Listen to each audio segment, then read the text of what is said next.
धनंजय मुंडेंचा राजीनामा 100% झाला पाहिजे असं प्रणिती शिंदे म्हणाल्यात। काँग्रेसच्या काळात राजीनामे मागितले जायचे तेव्हा दिले जायचे असंही शिंदे म्हणाल्यात।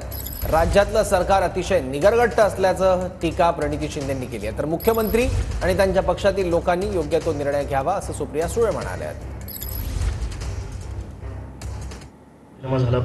100% झालाच पाहिजे। जर ते ह्या प्रकरणात पूर्ण प्रकरणात ते आहेत असं दिसून येते एकंदरीत। आणि काँग्रेसचं सत्ता असताना वारंवार जेव्हा राजीनामे मागितले जायचे तेव्हा द्यायचे आम्ही एकंदरीत जबाबदारी घेऊन, नैतिक जबाबदारी घेऊन। मला असं वाटतं अतिशय निगरगट्ट आणि अहंकारी सरकार आहे आणि लवकर हलतील असं दिसत नाही। ती मॉरॅलिटी असते।